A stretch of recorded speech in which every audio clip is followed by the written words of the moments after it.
First on the agenda is the approval of minutes. Has everyone had it? Are there any additions or corrections to the minutes? Seeing none, is there a motion to approve? I'll make a motion to approve the minutes from our last meeting. Second. All in favor? Aye. Okay, motion passes. I'd open the meeting for public comment, but seeing that there's no one here, we will move on to old business. I just have a little bit of a housekeeping item before we get into this. I realized, I guess for the first time, that in sending that National Alliance for Preservation news, I'll try to do that separately. Tammy, I'm thinking that it gets cumbersome when it's kind of in the agenda packet. So I'll just forward those, and you can just send them to the members when you get them. That was just my observation, if that helps everybody here. Board members? Would that make it easier just to get that NAPC bulletin? It comes every 2 months. You want to just have that separate? Is that fine with you all? That's fine. Okay. All right. So first on the agenda is the local historic designation plaque and the review of the final quotes for that plaque. And I just wrote a little summary, and I'll pass it over to Deborah afterwards. But how I understand it is we had the 2 quotes, one from Erie Landmark Company, which was the $1,458 for the setup fee. And then, oh, wonderful. Great. 9 o'clock that ran over. Oh, that's good. We just started. Let you get settled. So we're just starting under old business with the historic designation plaque and the final quotes. And like I said, Erie Landmark came in with a $1,458 setup fee. But after that setup fee, the cost will be $250 each for the individual plaques, but that includes shipping. So obviously, if they do 5 at a time and they're all shipped at once, it might end up being a little bit less. That's how I read those individual quotes. And then there was an update, I guess, to you, Deborah, as well, where they had to do some refining of where the lettering was going to go. So the total quote would end up being for the setup and the first 2 plaques was $2,200. But we do know that after that $2,200 and going forward, it will only be $250 each max for Where are you getting $250, plaque. Anna? Because when I called Jeremy and discussed this with him, and we had quite a long conversation, I told him, number one, it was in our best interest to try to keep the cost of these plaques down, because the whole purpose of this movement was to try to encourage people to designate. So, of course, we want to keep the cost as affordable as possible. Mm-hmm. A lot of these homes are in economically disadvantaged neighborhoods, so it represents a significant amount of money to anybody, but particularly these neighborhoods. So you don't want it to discourage people. So we really went over every single portion of crafting and finishing these things to see if there was any way in the world we could still end up with something that would be displayed with pride, in Old Riamar as well as, on 25th Avenue. And so that's a challenge. And it's not like we're the first ones to ever look at that challenge. That's what every city has to deal with too. So you start looking at other people's plaques and what the costs are, and I turned his attention to that. We went over other plaques from other cities, and the thing that I learned from that was that they're all pretty much the same. When you are dealing with a plaque that size, regardless of the detail work, they're all going to be in the same $200 price range. Mm-hmm. But I want you to know that I really tried my hardest to get that cost down. But even looking at Tallahassee's, which really, by comparison, just looks like an address sign. It's an oval with a large number of the origin of the house in the middle. Mm-hmm. And theirs is pretty close to $200. And the only reason theirs is not $214, which is, I don't know, this might be without shipping. Is it? Because I said, let me know what if someone wanted to just in a hurry, order a plaque without doing it in bulk with others, what the cost would be per plaque. And so that cost would be $214.20. Okay, so just to make sure I'm comparing the old and the new and the revised that This you is the worked on most over recent. Okay, so I was looking at the same item. So evidently, we had some emails when John O'Brien was working on pricing, right? And in that email, that was in our packets last month, on Tuesday, August 18th, John was clarifying with Jeremy Wise from Erie Landmark. And he said each subsequent plaque would cost $179 plus $20 for a patina finish, $28 for the pneumatic lacquer, and $23 for shipping for one piece. So that's where the $250 comes from. That's where I got that $250. This was just from this week's review. Mm-hmm. Do you have this sheet in your hand? And I see the lacquer on there. So I see and the anemic lacquer, the difference here too is if you're using a regular lacquer, like the kind if you're using Baldwin brass sets, like on a door, the moisture, the maritime moisture seeps under, and then you have this hideous thing that you cannot clean. Mm-hmm. That's regular lacquer. The anemic lacquer that they are using is something that's produced particularly to be used in regions like ours, and it's guaranteed for 5 years. And I've seen it in areas hold up longer than that. So okay, so it looks like the quote on and it's expensive from 3/6/14. There's a credit. There's a 20%. Well, he said that when we had the conversation, he quoted when I had him look at Philadelphia's plaque. He said, "Well, this is with their 20% discount because they're a historic entity here, this foundation." I went, well, hey, so are we. And he went back and looked because they have done other signage for Vero Beach. And he said, oh, yeah, so of course you will get the 20%. So, okay, so is this discussion, this was a recent follow-up? Yes, this was this week. Awesome. Okay. So, and did you talk to John O'Brien? And I did. I called John. We squared it away with John. So we're good. So right now, just to clarify then, we have a price of $214.20. We do. Will be the per plaque. Wonderful. After fabrication and blah, blah, blah. Great job. That's ordered individually? Individual plaque price. Individual. Yes. Question on the plaques. You had mentioned at the last meeting that you were looking at 2 plaques. One for use and one for display. And the use was going to go to the Heritage Center. We were specifically looking at city-owned buildings, so that the city would purchase historic plaques for their city locally designated historic buildings. And the city owns 2. One is the Heritage Center, and one is the diesel plant. And since the diesel plant is fenced and not accessible and wrapped up in issues, we decided to use that plaque that will be made as a display item, so that eventually if we were going to put it on the building, or however that hashes out with the diesel plant, it still has that purpose. It's not just a generic plaque. I think that's a great idea. Are these plaques customized for each location? Customized as in date. And if you want to say more, sorry about that. Yeah, and we will review this during the meeting, later on in the meeting. Okay. But yes, the only thing different will be when the building was constructed. Okay. The rest of the so design each plaque will change then? Just the date. Yeah, the just plaque the date will be identical. Okay. Yeah. Mm-hmm.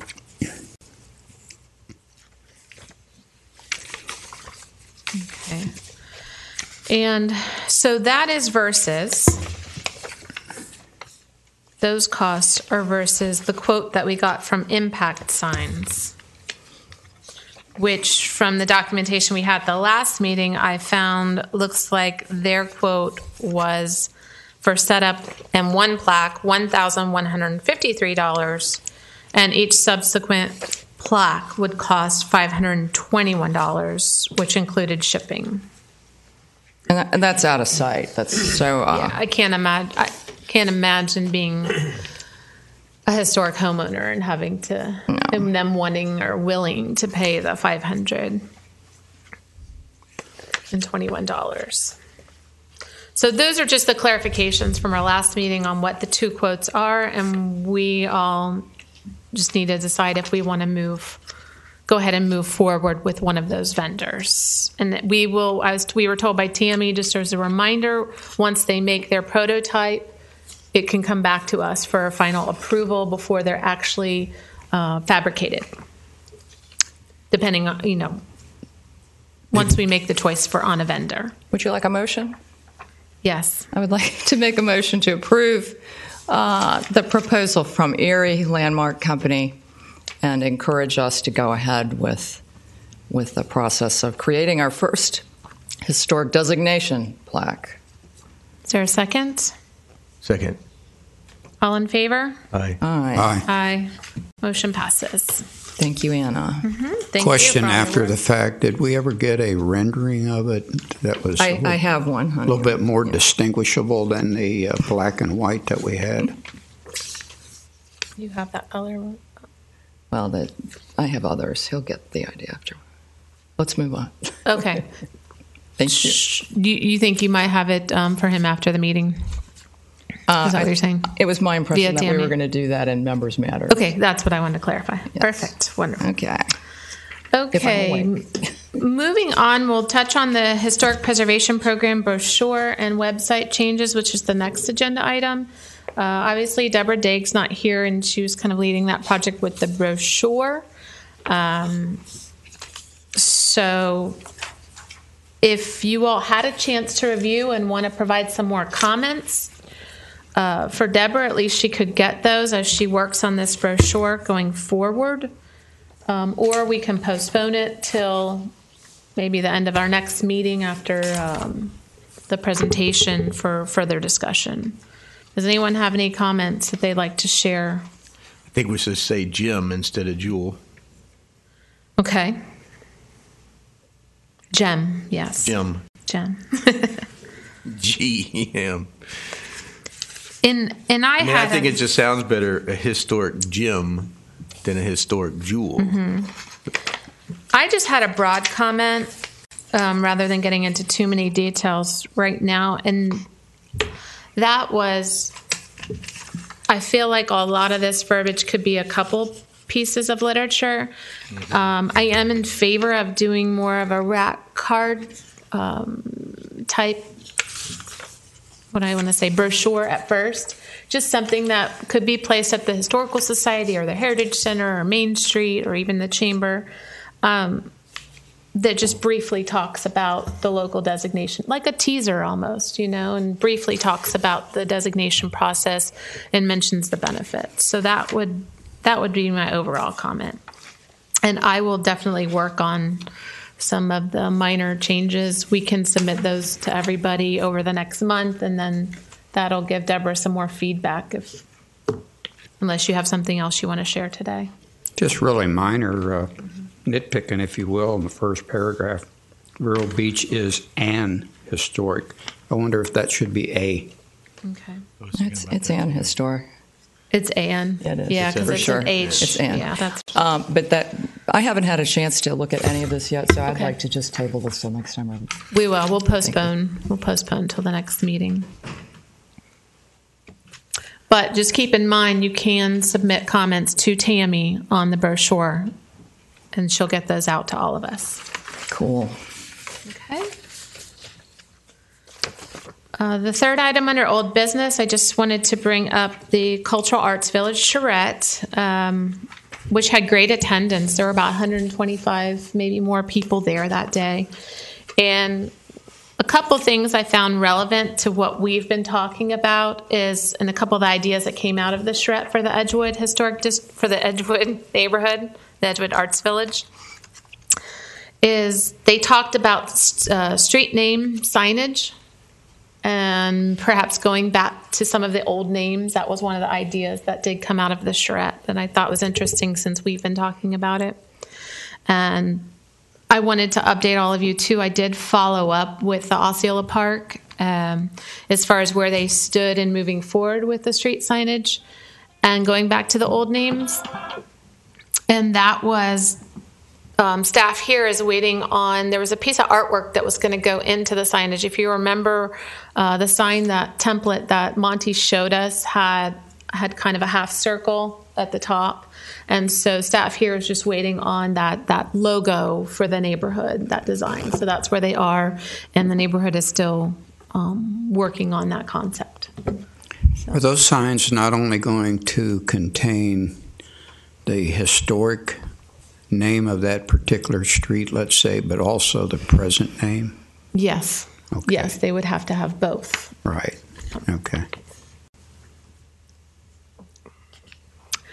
Second item that came out of the Cultural Arts Village charrette, which relates to us as well, were design guidelines, having some design guidelines. We have historic rehabilitation guidelines in a text form, but we don't have them in a visual form. And that's a project that we could consider as a board in the future too, especially in applying for grants from the state as well, or even if some local design professionals wanted to help us. There are also a lot of examples out there already. We don't necessarily even have to reinvent the wheel because we do have a lot of similar types of architecture throughout Florida. So we may even want to look at some existing examples first and see if we can pull from those. That's all I had as far as comments on the charrette. Does anyone else want to share anything, or if they were able to go to the studio, or no? Okay. I did attend. It was wonderful. Okay, great. So the next item under old business, I just titled local historic designations, but I figured we'd relate this to the letters, George, that you all worked on. At our last meeting, we talked about reaching out to property owners in the community whose buildings were already previously in the previous survey that was done in 1990. So I wondered, does anyone, well, George, do you have any comments, or are you looking for comments from us on those specific letters? Well, not so much comments, but just maybe a review. Is that's kind of along the line that we had considered and what we were talking about. And the other thing is just clarification as to the letterhead, who's it coming from, what department is it coming from, is it coming from planning, and a little bit of confusion there. But of course, these were the initial attempts to draft the letters, so there'd be some way to revise and follow through with any comments that anybody might have, any change in verbiage, any subtractions, additions.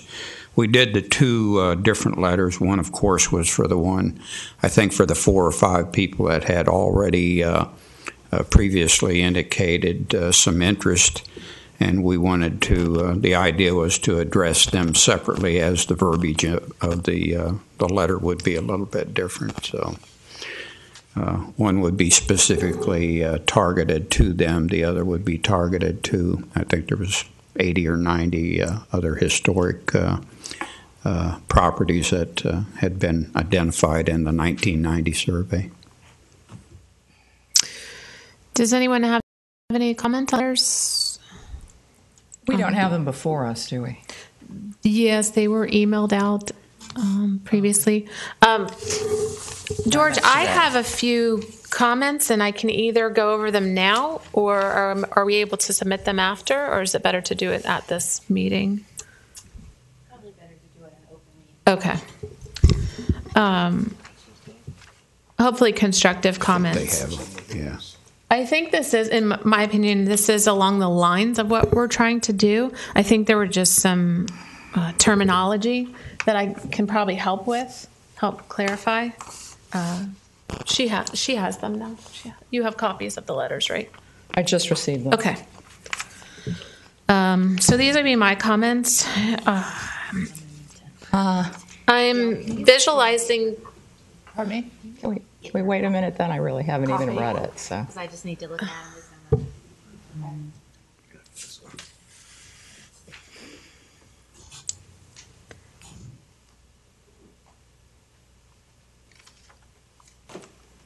Would it be all right if I just talk about my comments? Sure. Okay. So I do visualize this coming from the planning department, from Gail, and I'll reiterate for Gail's benefit when she comes back, because Gail is our liaison to this Historic Preservation Board. And because we're not necessarily going to be able to interact with each individual homeowner, she is really our voice. So I do see it coming from that end. At the beginning, I would stress that the survey is actually more of an inventory of buildings built prior to 1940. That was the original survey. And you may say, which may have historic significance. So, the city of Vero Beach conducted an inventory of buildings built prior to 1940, which may have historic significance, because not all of the buildings that were surveyed are necessarily historic or have significance. And then it might say your property was part of this survey and may be eligible for listing as a local historic designation, so that we're really making that connection from the survey to local historic designation. So that was the first paragraph.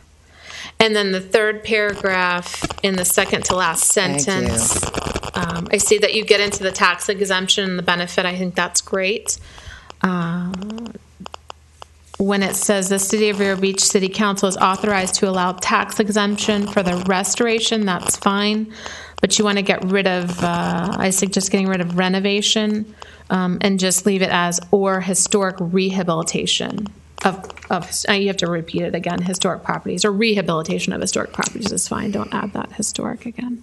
Because we try not to use the word renovation, and we try not to use renovation near, your phone is near the mic again. Get the phone away from the mic. Well, now it's near yours. So those are just minor comments, and Put it in your pocket. I'll document these and give them to Tammy. So, and then lastly, I'm wondering, I had a thought on how much we wanted to stress the tax incentive. I do think it's positive to have it in there. But instead of the second to last paragraph, instead of that saying to become eligible for this tax incentive, there may be another way to word it. That's all. Okay. So that if there may be some people who aren't really interested in the tax incentive, but they are interested in the pride of becoming a locally historic designated building, that just doing that, that's what I want to make sure we're still reaching those folks. And the contact information, yes, I think should be Gail with the planning department. With the correct phone number. And what would that be? 4556. 4556. So And- 772-978-4556. Yes, and I have some comments from the planning director Okay. in regards to the letter. He had recommended reaching out to the public by the newspaper or perhaps radio spots because of the difficulty of the survey doesn't have the parcel ID numbers on them on the report that we have with the time with merging the new property owners with the properties that were surveyed in the 90s. We can hardly keep up with what we're doing now. Things have really picked up, and just the time involved and the expense. So there's no other department that could kind of swing He that? Because it's suggested- really a matter of just matching up. He suggested perhaps coming and talking. Okay, talking further with the planning department individually about a method for identifying the properties that were in the original historic Because property owners have changed 1990. on, Right. But we do have the addresses, right. and we can't submit that list to the property appraiser and have them send us the information It's for just, each of those properties, let them do the work? There's a time element, because of just the workload. Things have really picked up. We have a lot of reviews that we're doing. No, I was suggesting, is there any way we already have the list. Is there any way the property appraiser would provide that information on a spreadsheet for us? If we just say, here's the suggested that list. you'd talk to him. Okay. And he also mentioned that the last paragraph in the long letter, that the historic preservation members aren't really supposed to be Right. Yeah, you actually had to, we're making a copy, and I was going to Okay. reiterate that I Okay. suggested that Gail Lafferty, planner, Okay. would provide with guidance and any questions related to historic significance. I changed that too. But this was a great, thank you. This was a huge start to get us moving forward. And Deborah, have you had a chance to? No, I think it's a great idea. We did attempt something like this a few years back, and it petered out because of all the technicalities of identifying properties and people, and then getting it in the mail, and then it just never happened. So, with your impetus, I hope that this time I was going we to say, can. I'll put this on me to work out with the planning department how we can get this information the easiest way possible, and with the city, and get it out to these homeowners. If there are 80 properties, I'd be willing to take the time and spend going into the property appraiser site and identifying. Well, that's what I'm wondering. Maybe we even divvy it up between us, and we do it ourselves. Yeah, it's not that many. No. Probably an evening's work maybe, and wouldn't take too awfully long to do it. Well, what's nice, my experience in working with the property appraiser, is if you can give them a more defined boundary, and then they'll send you the information, and then you can send Excel, so you can sort it by built year, and then we could, perhaps we do it that way and check it off. So let me think on this. I will talk to planning, and then we'll somehow communicate the legal way to get this going so we can talk to each other. And if we have to, at least I have George and myself and whoever else would like to chip in some assistance. Okay. Are there any comments on the shorter letter? Those people this was those 5 or 6 that are already expressed interest. Gail, was that something you all would be willing to do when we talked about those 5 or 6 homeowners that had already expressed interest in local designation, following up with a letter to them? You would need to talk to him. Okay. Okay. Okay, good.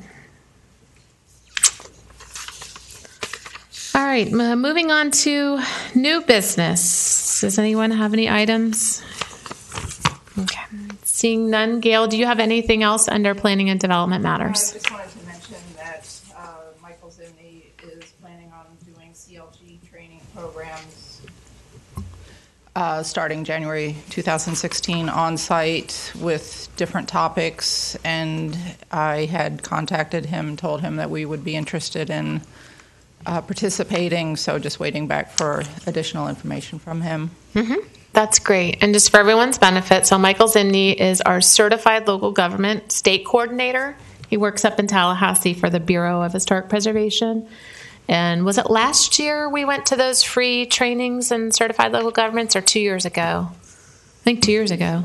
Yeah, the state did put some workshops together. One was in Sanford. That's the one I went to. Gail, you went to one in Fort Myers, was it? Tarpon Springs. Tarpon Springs. And they were excellent. I mean, they were free to us. All you had to do is pay for your own transportation there. They were great. I went to the one in St. Augustine. It was Oh, great. that's right. And you went to the one in St. Augustine. You were at the Florida Trust meeting. That was at the Florida Trust. So, sorry, I almost forgot about that. Very cool. You should, if they do another one, everyone should go. Yes, definitely. And so he was just looking for participation in the actual CLG trainings. He wasn't looking for a host site necessarily. No, it's just going to be like when he came to Vero. Okay. And it would just be for us and any interested individuals, parties Okay. in the community. Okay. All right, great. Moving on to chairman's matters. I just wanted to follow up on the discussion that we had last month about Historic Preservation Month, and just trying to plan ahead and see what we can do to make that more of an identifiable event. And one thing, I'm going to move to the podium here. I'm going to show you a website that I thought would be a good idea. It is, I better stop talking.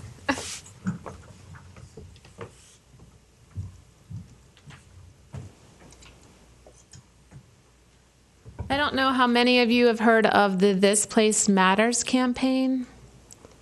that was not the right thing to do.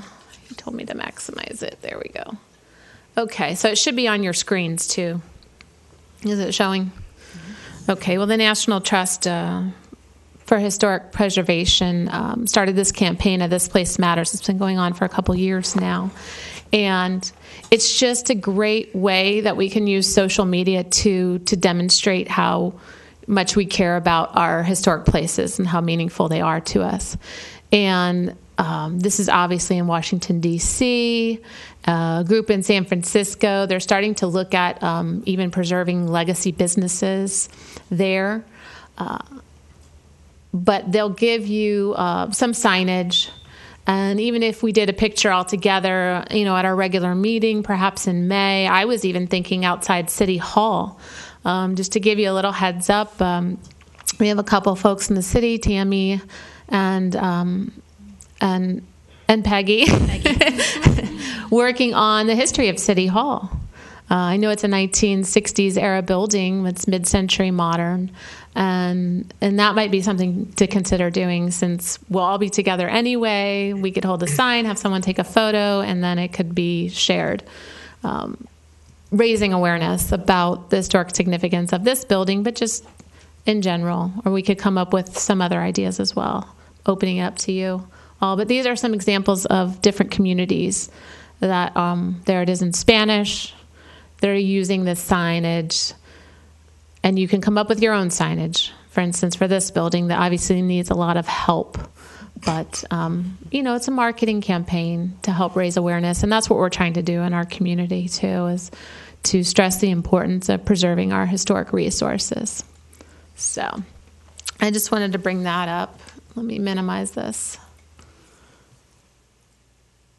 Back to where he goes. There we go. Are there any thoughts on that idea for Historic Preservation Month? Or if you have new thoughts?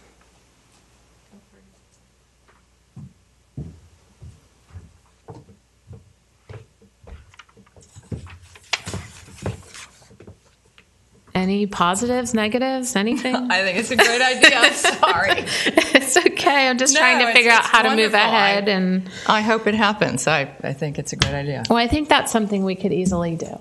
I think with our resources, those are the types of things we're looking for. So that's one. In the past, too, I didn't want you to think I forgot, we talked about having a Historic Preservation Award as well.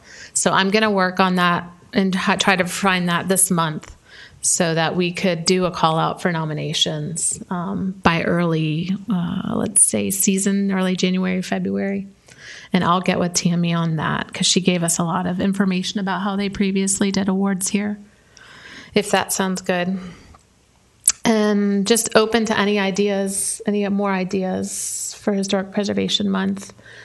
As you know, we do have Warren Adams coming next month for a presentation on how he's using technology in Boynton Beach to raise awareness for historic preservation.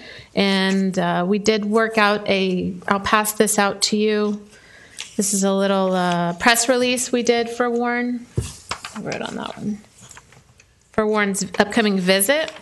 And what I wanted to mention is, if you recall, last Historic Preservation Month, we did a presentation that with the overarching title of Conversations in Historic Preservation. And I thought that could be kind of like our moniker that we do for some public engagement presentations from City Hall. And so I put that overarching title for Warren's as well. And we could look at doing 3 of those a year. So we could look at doing that as another presentation as well for Historic Preservation Month. You could submit some ideas as far as who we'd want to come as presenters. I think it'd be great to do a Facebook page, but let's do one. How can we do that, Tammy? We can work on that. With the Sunshine Law, we're very careful with base page. I mean, we do have one for like our recreation department, and it seems to be working out well. So maybe we can get with Holden and work on that. Okay. And then a website? Everything is on the website, and we continuously update that. I know Anna has some things that probably she wants to change that's on the website now, but we do have the information out there. Okay. Yeah, the website we have, even though I created it, it needs a total redesign. So if you have some ideas you want to share on that, please. At the time I did what I could with my own resources, but now that I look at it too, and you're the design guru as well. So any input, and, maybe I can do some of I can provide the text definitely, but you design-oriented people could help greatly. Okay. Okay. All right, that's all I have. Just that last reminder, you have the press release for Warren Adams' presentation next month, so I hope all of you can come on November 12th and be here. I think it's going to be really great, especially when you see his resume and background. We are going to get this out to the community, so hopefully, I know it's in the morning, but hopefully we'll have some good attendance. Moving on to members' matters. Is there anyone who would like to share anything else with the board? I have this, and you recommended that I review this again with George and the public. So do you want me to attempt that? Yeah, if you'd like to. You said you wanted to share. George, you had some questions about markers, right? And Well, he just expressed an interest in having some knowledge going forward. So I don't know if it bears, me attempting to repeat this entire, it might take me. Well, wasn't there an actual PowerPoint that you had? This is it was Without being winged printed. the way I do every time. But you had a I never write PowerPoint anything that down. you showed on the computer? These are the images that I used. Yes, Right, Most of okay. them, which I gathered up on my way out the door this morning. But Okay. I'd be happy to do it. Would you rather can you summarize it and then we can give him the PowerPoint to look at? I suppose, but then he's not going to be able to ask me any questions. Okay. But, How's everyone on? Would you like to hear about the marker Sure. presentation? We've got the time, so what's he? I just put him in a bad spot. Okay, we will. okay. Go ahead. You can't watch a cartoon first or anything. It's not going to get any more entertaining this time, and it's going to be worse. But Okay. whatever. Okay. This one's for you. All right. Thank you. From the questions that you had last week, it was easy to get the impression that you weren't as familiar as perhaps you wanted to be with the whole process of signage, creating signage, and why we have it out there, obviously to educate and inform people. But we have different categories of signage. And once again, how do I do this? Oh, the overhead. Sorry.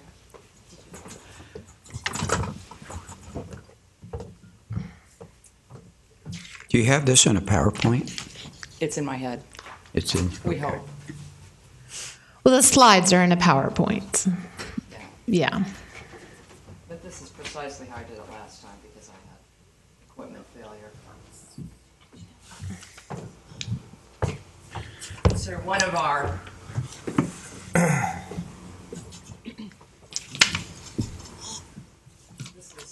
I don't remember using this piece of equipment last time. Just set it up here. There you go. There you go. Did you want the handheld mic? Yeah, I think we'll need that. So she doesn't have to go back and forth. But I don't see an image. We have an image on our screen. Oh, you do? Mm-hmm. All right. So this is not, this is just going out to you. Fine. Well, I think Tammy's working on that, First getting sign the image was- up there. A relief. The first sign is one that perhaps you've seen that we're very proud of, the Dodgertown sign. The historic signs loosely fall into three categories: local designation signs, state signs, and then federal designated signs. So as you're traveling about the country, those are the ones that are going to meet your eye. And so on the national side, they vary from the very large ones that you see to these small, tiny ones, like the one that you see in Montgomery, Ohio here. Here's another National Register of South Carolina, which was one of my inspirations creating our plaque. That's It has a lot of depth. along the lines of It's nice. what we were aiming for. National plaques, all historic plaques, but certainly some of the national ones can be found in very surprising places. Giant boulders being one of them. Underwater. We have some of our state plaques tend to look like this. The earlier ones were replaced with this design. You'll see this crest appearing on many of the Florida designated historic sites. And here's an earlier one, which has more of the Indian theme. We have a few of these around our community still. We do. So these are more recognizable to us. Here's the one for the 1715 fleet. Here's our state historic preservation officer. That is Michael Zimney. That is everyone. Michael Zimney. And he is beaming there because he gets to commune with one of his signs that he approved and never actually got to see placed on site. So this was a happy day for Mr. Zimney and for us. And here he is with Ruth Stambridge at Dodgertown admiring the signage there. Again, these are state signs. And this is the one that replaced, this is the Florida Heritage marker that replaced the green marker that you just saw, the old state marker. And the story I hear is that medallion in the top is just too difficult to maintain. They have to keep repainting. So now we've moved on to the palmettos. Yeah, okay. Yes. Another shot of them. The power couple. Here's our sign that we have Anna's efforts behind. Anna to thank for. I threw this oddball in. Every once in a while you get a historic sign that isn't really approved by anyone, but someone felt it had to be up, and in this case it was the Grand Army of the Republic, the Department of Pennsylvania here. Here's one that we did locally for Waldo Sexton. These are all special interest groups that have put up signs, so this is kind of an et cetera category. I really like this one that a group in Charleston did. And then if we start looking at local, which is what prompted this whole discussion here with us, the local plaques really vary in design and content as local regions vary. The plaques tend to be a reflection of that. Here's Denver's, just what you might expect, very modern and sleek and clean. Here's Philadelphia's, again, what you might predict, very nicely done. Surprisingly, this is Lexington's, and worth noting here is the fact that this is not funded or produced by Bluegrass Trust. It's not produced by the city of Lexington, but by the Bluegrass Trust, which is the group that everyone takes their cues from. They are the guardians there, and they do an excellent job. And here is a house that I was lucky enough to live in for a while, and you can see the plaque displayed where they typically are, to the side of the doorway. Where is this house? It's a Henry Clay home. It was called Mansfield, and it was right across from the Shriners Hospital off of Richmond Road. So it's not too far from the Clay. No, about 3/4 of a mile up the road from his daddy's. So you lived there, huh? I did, yeah. I was very fortunate. And look how August, my dog, looks there. He's really trying to... It almost looks like a statue. He does, doesn't he? It's an old English sheepdog. That's how they look with no hair. All right. And here, this is... which county in Lexington? Help me out. Right outside of Lexington. And it looks like they took their cues from the Bluegrass Trust. Very similar design. It'll come to me after the meeting. All right, now back to us. Here's Tallahassee's. And as I mentioned earlier, this plaque runs a shade under $200. And to me, when I look at it, sorry, Tallahassee, it really looks like an address plaque. Like you might think the address for this building was 1903. So this we're getting for just a few dollars more something I think that is very commanding, has a lot more presence, and really speaks to historic preservation. So, and the only reason this one doesn't cost as much as ours is because it doesn't have that special coating. It has a regular coating. I just had to show you this one. I thought Key West did an amazing job with theirs, and they have a couple of cities in Florida have decided to use ceramic, and the Keys and Coral Gables are those two cities. Yeah, I think Coral Gables. Do you know, is that manufactured by a local artist, do you know? It is. Okay. And I really looked into that here, too, and it just seemed like an impossible ordeal getting anyone to commit to it long term, and so I didn't want anyone to have to struggle with that in the future. Right. So these are moving on to the coins that inspired us before we came up with the design. These are the coins, the actual coinage that we looked at and that I took my cues from when assembling all those different elements to come up with our own. So this is what I came to this conclusion. And let's see here. Here's another one that maybe is more representative of the finish. You get a little bit of the color coming through in this. I'm sorry, the perspective is off on this. And I'm making it worse. That's good. Oh, well. So this will be ours.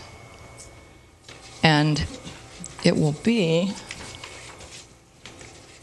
No, and I look at what's left in front of my area there and see if there's a tiny actual size version of ours on a smaller piece of paper. It was floating around there somewhere. I don't see it. The blue folder? Maybe? No? Shake everything. All right. Well, if I find it, I'll just pass it on to George. These are when the city had what sort of homes are going to be sporting these plaques, we hope. Well, here are some of them. This is from the city's 100th birthday. These are the people that we hope will come forward and show an interest. Well, that's one of my favorite places in Waldo's? No, the little apartment complex over here on the right, second from the top. Yes. I love that place. Isn't that charming? Yeah. But they run the gamut. You see, we have very grandiose and we have simple cottages, and they are all part of Vero's architectural treasure. And even if you go through Central Beach and you see homes like this, if they are mid-century modern, these too, if they've been preserved and kept properly, still retain enough of those elements, they too would be considered eligible. So they're everywhere.